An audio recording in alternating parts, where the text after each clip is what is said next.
1,000,000 pirma ang target ng ilang grupong nanawagang simulan na ang impeachment trial laban kay Vice President Sara Duterte. Kabilang sa kanila ang mga kaanak ng mga pumanaw sa umunoy extrajudicial killing noong Duterte drug war. At nakatutok si Tina Panganiban Perez.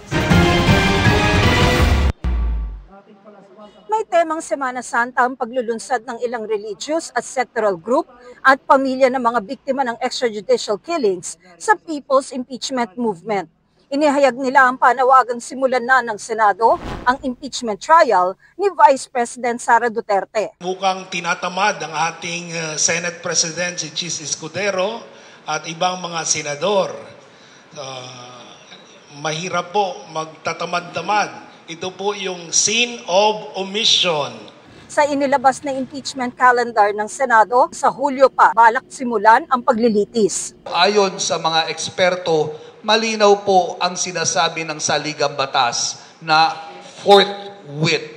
Ibig sabihin, kaagad-agad, agaran, now na, hindi sa Hulyo. Mangangalap din ang grupo ng 1,000,000 pirma para ipakitang may public clamor na simulan na ang impeachment trial. 1,000,000 na ang aming target. At pagkatapos nun, kung sakali, itutuloy pa rin po namin ito hanggat hindi po kikilos ang atin pong Senado.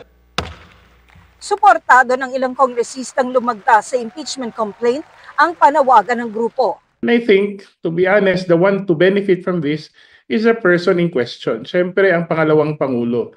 Habang hindi po dinidinig ang impeachment trial, mas lalo hong nagkakaroon ng sense of impunity. Marami sa aking mga kababayan ay nagtatanong, ano nang nangyari po sa impeachment? Hinihinga namin ng reaksyon si Senate President Chis Escudero, pero nauna na siyang nanindigang sa Hulyo pa sisimulan ang impeachment trial. Para sa GMA Integrated News, Tina Panganiban Perez, nakatutok 24 oras.